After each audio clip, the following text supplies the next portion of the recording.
여러분, 한국에 오면 인생이 망한다는 말 그냥 농담이라고요? 아니요.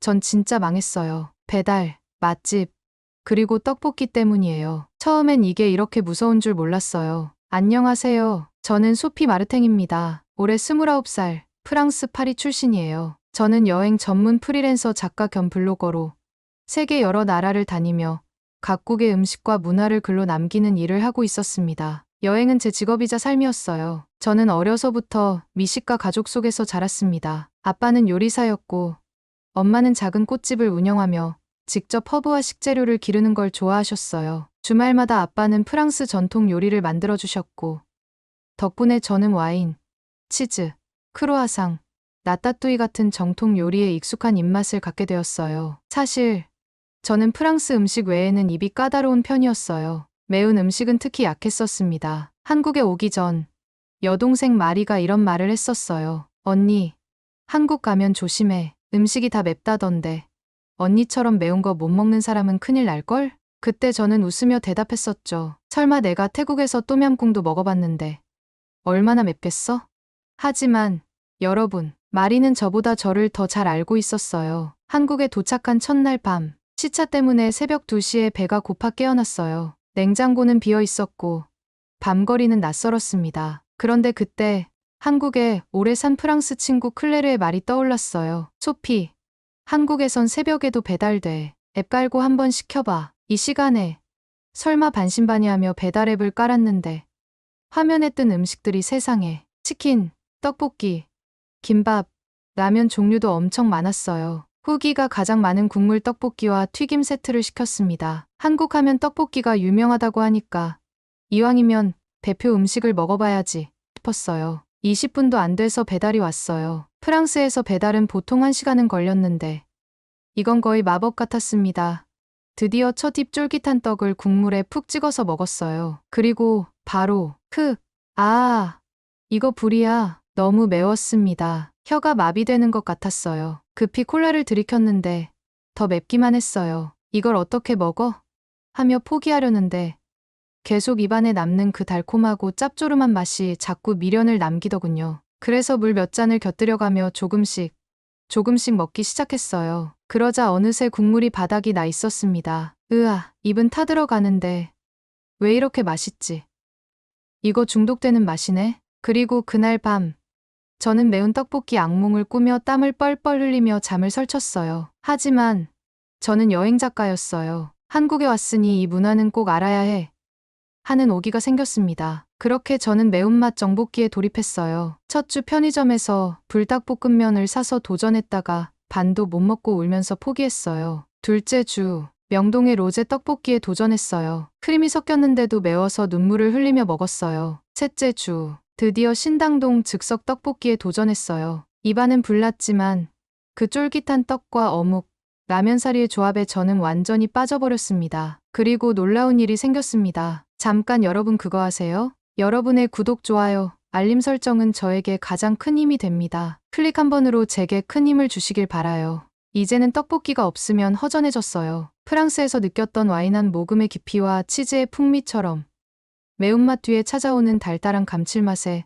제 미각이 눈을 떴습니다. 그런데 문제는 이제 떡볶이를 찾으러 밖에 나갈 필요가 없다는 거예요. 한국의 배달앱은 마법 그 자체였어요. 몇 번의 클릭만으로 다양한 음식이 눈앞에 도착했어요. 파리에서는 배달이 제한적이어서 피자나 햄버거 정도가 전부였지만 한국에서는 한식, 중식, 디저트까지 24시간 언제든지 가능했어요. 특히 배달앱 리뷰는 저를 더 깊이 빠지게 만들었어요. 떡볶이 국물 끝내줘요. 풀피스 필수. 치즈 추가 꼭 하세요. 미쳤어요. 이런 후기를 보고 나면 참을 수 없었죠. 결국 전 매일 밤 배달앱을 열고 있었어요. 그러던 어느 날 감기에 걸렸습니다. 목이 칼칼하고 몸이 으슬으슬했어요. 파리에 있었다면 치킨 수프를 끓였겠지만 전 한국에 있었잖아요. 그래서 검색해봤어요. 감기에 좋은 한국 음식. 그리고 가장 많이 나온 답은 김치찌개. 김치. 그 시큼한 거? 찌개면 맵겠지 망설였지만 호기심이 이겼습니다. 그래. 한번 도전해보자. 배달앱에서 집밥 맛집이라는 곳에 김치찌개를 시켰어요. 뚝배기 그릇에 펄펄 끓는 붉은 국물. 그 안에 두부, 돼지고기, 잘 익은 김치 조심스레 국물 한 숟갈을 떴습니다. 뜨겁고 새콤하고 깊고 짭짤한데 이게 너무 좋았어요. 프랑스의 보야베스 수프처럼 깊은 국물 맛에 매운맛이 살짝 감도는 그 조화. 입안이 뜨거운데도 자꾸 떠먹게 되더군요. 그리고 순간 떠올랐어요. 아, 이게 한국 사람들에게 엄마의 맛이구나. 그날 이후 저는 김치찌개 없이는 못 사는 사람이 되었어요. 하지만 여러분, 문제는 이 모든 걸 전부 배달로 해결했다는 거예요. 처음엔 떡볶이, 다음엔 김치찌개, 그리고 비빔밥, 찜닭, 닭발, 감자탕 하루 3번. 매일 다른 음식을 앱으로 즐기며 한국 미식 투어를 하고 있었습니다. 그러던 어느 날 정말 무서운 일이 생겼어요. 그날 청바지가 저를 배신했습니다. 오랜만에 입으려고 파리에서 자주 입던 청바지를 꺼냈어요. 그런데 지퍼가 올라가지 않는 겁니다. 설마 하며 호텔에 있던 저울에 올라갔어요. 그리고 눈을 의심했어요. 3주 만에 4kg 증가. 머릿속에 여동생 마리의 목소리가 들렸습니다. 언니, 한국 음식 진짜 조심하라니까. 저는 거울을 보며 중얼거렸어요. 망했다, 완전히 망했어. 하지만 그 망함은 행복했습니다. 한국에서 저는 떡볶이를 통해 매운맛의 중독을, 김치찌개를 통해 엄마의 온기를, 배달을 통해 세상에서 가장 편한 미식 여행을 배웠어요. 그리고 깨달았어요. 이렇게 맛있게 망가진 적은 내 인생에 없었다. 이제요? 배달앱은 지웠냐고요? 아니요.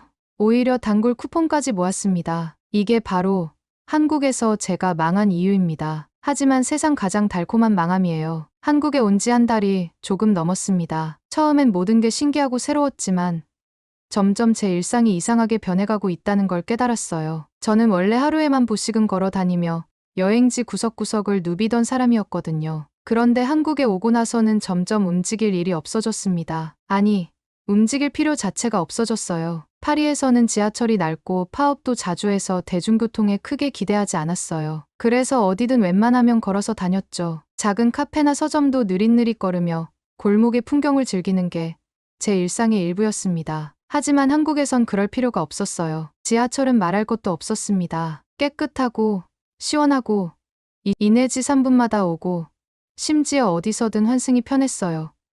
프랑스 파리 지하철은 노선이 복잡하고 플랫폼이 지저분해서 관광객들이 종종 당황하곤 했습니다. 그런데 한국은 역마다 깔끔한 화장실까지 있고 안내 방송도 친절하더군요. 그런데 진짜 문제는 너무 편해서 걸을 일이 사라졌다는 거예요. 제가 한 번은 명동에 있는 카페에 가려고 했어요. 사실 호텔에서 걸어서 10분 거리였습니다. 파리에 있었다면 당연히 걸어서 갔을 거예요. 하지만 한국에서는 무심코 카카오 택시 앱을 켰습니다. 이 정도면 그냥 택시 타도 되겠지. 그렇게 택시를 타고 목적지 앞에 바로 내려서 커피를 마셨습니다. 심지어 카페에서 나오고 나서도 지하철 대신 에스컬레이터와 무빙워크를 타고 걸어야 할 거리는 전부 택시로 해결해버렸어요. 그런 생활이 반복되다 보니 문득 어느 날 지하철역 계단을 오르는데 숨이 차서 헉헉대는 저 자신을 발견했어요. 말도 안 돼. 나 이렇게 약했었나? 그제야 깨달았습니다. 아, 내가 한국에서 이렇게 게을러졌구나. 그리고 그 게으름은 밤이 되면 정반대로 변했습니다. 한국에서 밤은 길고 뜨겁고 중독적이었어요. 솔직히 말하면 파리의 밤은 조금 심심한 편이에요. 카페나 레스토랑도 대부분 늦으면 문을 닫아요. 사람들도 저녁 11시면 집으로 돌아갔습니다. 친구들과 와인 한두 잔 정도 하고 헤어지는 게 평범한 일상이었어요. 그런데 한국에서는 한 잔만이라는 말은 절대 한 잔으로 끝나지 않더군요. 처음엔 그냥 문화체험 겸 친구들과 가볍게 저녁을 먹으러 나갔어요. 1차는 삼겹살집이었습니다. 상추에 고기를 싸서 한 입, 소주 한 잔. 고기 기름에 소주가 너무 잘 어울려서 계속 따라 마시게 되더군요. 그런데 식사가 끝났길래 이제 집에 가나 싶었는데 아니었어요. 2차는 노래방 가야지. 노래방? 프랑스에서는 이런 문화가 없었어요. 술을 마시고 노래를 부르러 간다고? 처음에는 신기했지만 막상 들어가 보니 너무 재밌는 거예요. 조명이 반짝이는 방 안에서 마이크를 잡고 소리치며 부르는 케이팝과 팝송들. 친구들이 소주잔을 흔들며 원샷을 외치는데 저도 모르게 같이 외치고 있었습니다. 노래방에서 2차가 끝났길래 이제는 집에 가겠지 싶었는데 3차는 포장마차 가야지. 해장으로 어묵탕 최고야. 포장마차. 영화나 드라마에서만 보던 빨간 천막 아래에서 뜨끈한 어묵 국물에 소주 한 잔. 그 맛을 알고 나니까 저는 이미 끝난 사람이었어요. 와, 이건 중독이야. 이렇게 1차, 2차, 3차가 끝나면 새벽 3시. 길거리에 부는 새벽바람이 참 기분 좋았습니다. 그런데 문제는 이게 너무 재밌어서 자꾸 반복하게 된다는 거예요. 소피, 이번 주말에도 같이 가자. 소피, 내일은 강남에서 새로 생긴 와인바 어때? 술자리 약속은 계속해서 들어왔고 저는 그 유혹을 거절할 수가 없었어요. 왜냐면 그 모든 밤들이 너무 즐거웠으니까요. 술 맛도 신기했습니다. 프랑스에선 주로 와인이나 칵테일을 마셨지만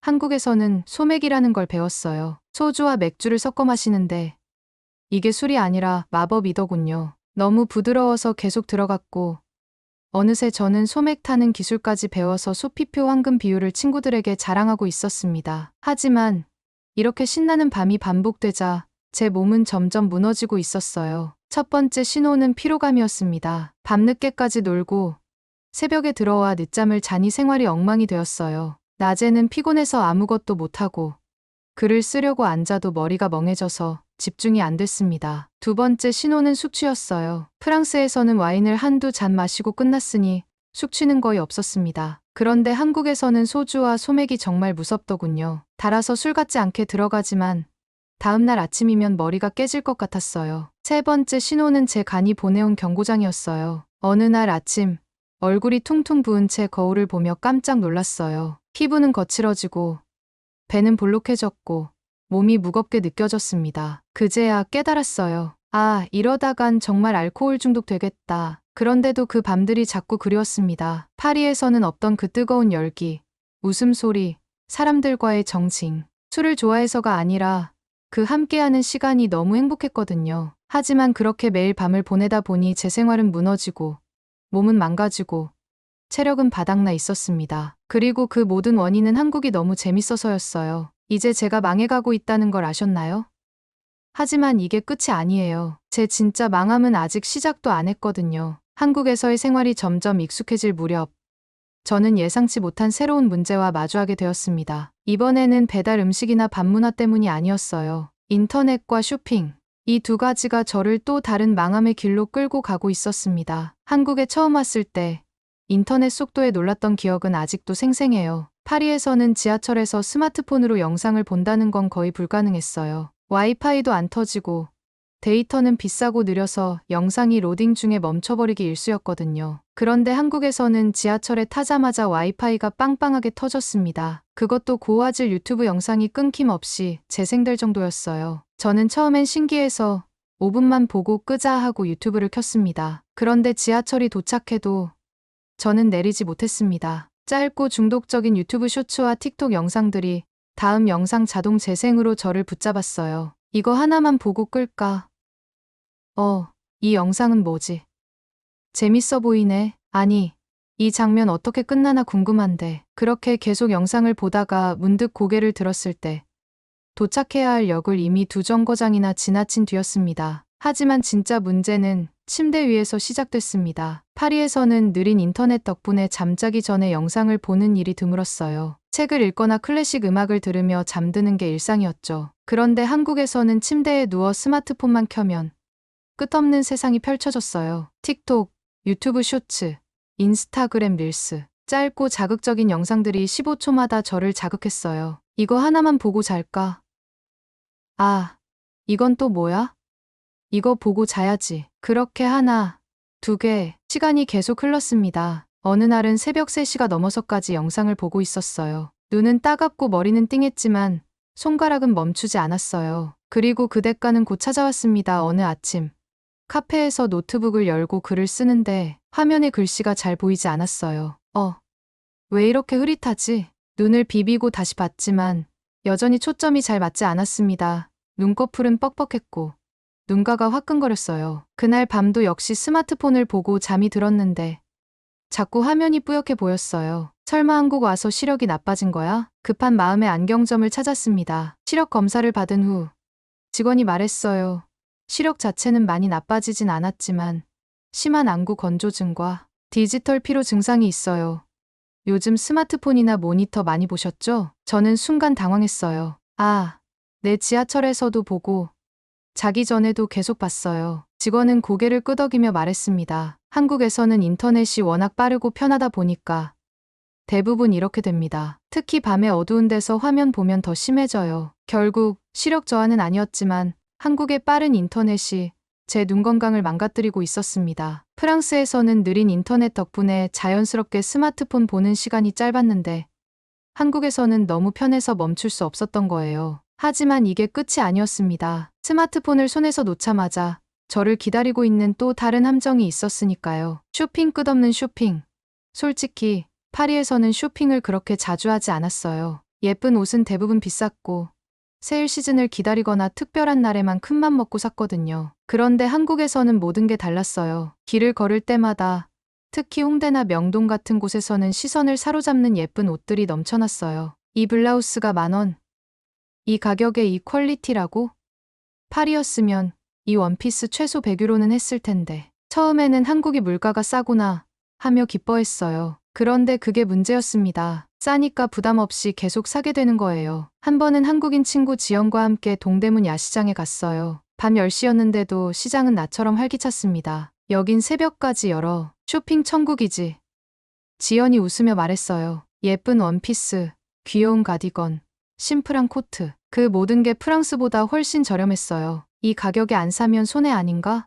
그렇게 하나둘 고르다 보니 손에 쇼핑백이 가득해졌어요. 총 38만 원입니다. 저는 순간 얼어붙었습니다. 잠깐, 하나하나는 싸다고 생각했는데 어떻게 38만 원이나 나왔지?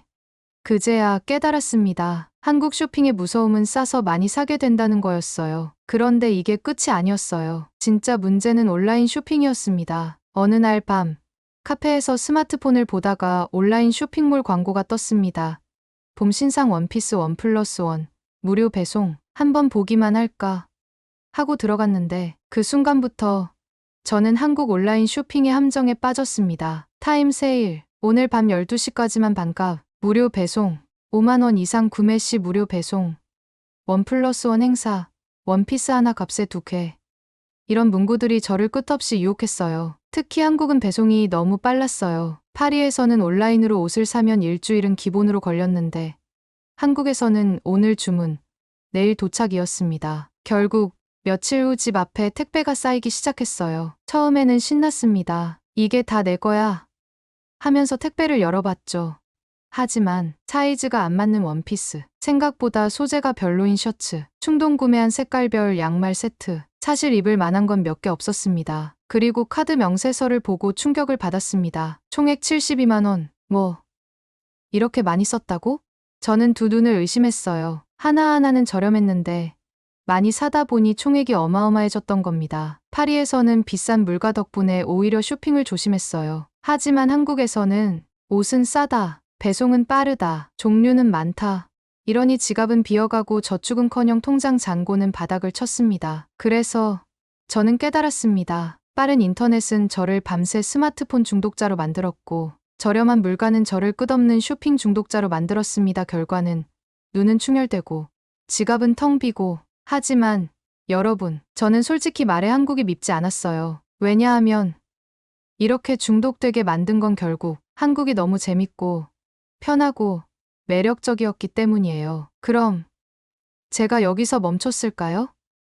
아니요. 진짜 망함은 아직 오지도 않았거든요. 한국에서의 생활이 시작된 지 어느덧 몇 달이 지났습니다. 처음에는 모든 것이 새롭고 신기했지만 그 신기함이 점점 제 일상을 흔들어 놓고 있다는 걸 깨달았어요. 배달 음식으로 시작된 미식의 유혹, 밤문화의 끝없는 흥겨움, 빠른 인터넷과 스마트폰 중독, 그리고 멈출 수 없는 쇼핑까지. 한국에서의 삶은 저를 즐겁게 하면서도 동시에 망하는 길로 이끌고 있었습니다. 하지만 그렇게 무너지는 와중에도 저는 멈출 수 없었습니다. 오히려 그 모든 경험은 저를 변화시키고 있었거든요. 어느 날 아침, 거울에 비친 제 모습을 보고 잠시 멍해졌어요. 퉁퉁 부은 얼굴, 다크서클이 짙어진 눈, 그리고 배는 눈에 띄게 나와 있었습니다. 청바지는 여전히 잠겨지지 않았고 카드 명세서에는 쇼핑으로 쌓인 금액이 빨간 글씨로 가득했어요. 스마트폰 사용 시간은 하루 10시간을 넘기고 있었습니다. 이래도 괜찮은 걸까? 문득 이런 생각이 들었어요. 파리에 있을 때 저는 나름대로 규칙적인 삶을 살았어요. 아침에는 바게트와 커피를 마시며 여유롭게 하루를 시작했고 주말이면 생강변을 걸으며 마음을 비우곤 했습니다. 쇼핑은 신중했고 밤에는 책을 읽으며 하루를 마무리했죠. 그런데 한국에 온 이후 저의 일상은 완전히 무너져 있었습니다. 하지만 그럼에도 불구하고 저는 한국이 싫지 않았어요. 오히려 그 모든 망함의 순간들이 저에게는 낯설지만 흥미로운 경험이었어요. 그리고 한국에서 이렇게까지 무너질 수 있었다는 건 역설적으로 그만큼 이곳이 저에게 편안한 공간이 되었다는 증거 같기도 했습니다. 그래서 저는 결심했습니다. 한국에서의 이 망함을 그냥 끝내버리지는 않기로요. 망했으니 이제 다시 새롭게 시작해 보자는 마음이었습니다. 먼저 운동을 시작했습니다. 어느 날 아침 스마트폰 대신 운동화를 집어들고 집 근처 한강공원으로 향했어요. 아침 공기는 차가웠지만 그 속에 신선한 활기가 느껴졌어요. 파리에서는 주말에나 느긋하게 걷곤 했지만 한국에선 한강을 따라 조깅하는 사람들이 이렇게 많을 줄은 몰랐습니다. 처음에는 숨이 차서 몇 분 걷다가 멈추기를 반복했어요. 하지만 이어폰에서 흘러나오는 케이팝 리듬에 맞춰 한 걸음, 두 걸음 내딛다 보니 점점 기분이 좋아졌습니다. 내가 이걸 왜 이제야 시작했지? 그날 이후 저는 매일 아침 한강을 달렸습니다. 한국에 와서 불어난 살은 쉽게 빠지지 않았지만 달리기를 하면서 머리가 맑아지고 마음이 차분해졌어요. 무엇보다도 밤마다 스마트폰을 붙잡고 영상을 보느라 뒤척이던 시간이 이제는 상쾌한 아침으로 바뀌기 시작했습니다. 스마트폰 사용 습관도 바꾸기 시작했어요. 자기 전에는 유튜브 대신 한국어 학습 앱을 켰습니다. 한국에 오래 있을수록 한국어의 필요성을 더 크게 느꼈거든요. 처음에는 안녕하세요 같은 간단한 인사말만 외웠지만 점점 문장을 만들 수 있게 되면서 한국인 친구들과의 대화가 더 즐거워졌어요. 그리고 신기하게도 스마트폰을 공부에 사용하기 시작하니 예전처럼 밤새 영상을 보며 시간을 허비하는 일이 줄어들었어요. 그리고 쇼핑 습관도 바꿨습니다. 한국의 쇼핑이 얼마나 유혹적인지 저는 이미 충분히 배웠습니다. 하지만 그 덕분에 저는 가성비를 보는 눈을 기르게 되었어요. 동대문 시장에 가서도 이제는 충동구매 대신 진짜 필요한 것만 사기라는 원칙을 세웠습니다. 오늘 안 사면 손해라는 말에 휩쓸리기보다는 정말 마음에 드는 한두 가지를 신중하게 골랐어요. 오히려 한국에서의 쇼핑은 저에게 새로운 재미를 주기 시작했습니다. 파리에서는 비싼 가격 때문에 쉽게 시도해보지 못한 다양한 스타일에 도전할 수 있게 된 거예요. 특히 한국의 트렌디한 패션과 액세서리를 합리적인 가격에 즐길 수 있다는 건 정말 큰 기쁨이었습니다. 물론 가끔은 여전히 충동적으로 쇼핑을 하거나 밤늦게까지 스마트폰을 보며 시간을 낭비하기도 했어요. 하지만 이제는 그걸 단순히 망했다고 생각하지 않았어요. 한국에서의 이 모든 경험이 저를 더 유연하게 만들고 있었거든요. 한국에서는 망했다는 말조차 가볍게 웃어넘기는 유쾌함이 있더라고요. 파리에서는 실패하면 심각하게 고민하거나 자책하는 일이 많았지만 한국에서는 친구들이 이렇게 말해주곤 했어요. 망했어. 그러면 어때? 다시 하면 되지. 그 말을 듣는 순간 저는 그동안 망했다고만 생각했던 저 자신이 조금은 어리석게 느껴졌습니다. 망한 건 망한 거고 그 다음이 더 중요하다는 걸 깨달았어요. 그러고 보니 저는 한국에서 망한 게 아니라 살아있는 중이었습니다. 배달 음식으로 살이 쪘지만 덕분에 한국의 다양한 음식을 사랑하게 되었어요. 밤 문화에 빠져 새벽까지 놀았지만 그 속에서 한국 친구들과의 끈끈한 우정을 쌓을 수 있었습니다. 빠른 인터넷에 중독되어 스마트폰을 놓지 못했지만 그 덕분에 한국어를 배우고 한국의 문화를 더 가까이 느낄 수 있었어요. 쇼핑으로 통장이 비었지만 이제는 가성비와 소비의 즐거움을 알게 되었죠. 한국은 저를 망하게 만든 게 아니라 사실은 저를 더 살아있게 만들어주고 있었던 겁니다. 그리고 저는 이제 압니다. 진짜 망함이란 이런 게 아니라는 거요. 진짜 망함은 새로운 것들을 두려워하고 실패를 부끄러워하며 도전조차 하지 않는 것. 하지만 저는 한국에서 그 반대의 삶을 살고 있었어요. 넘어지고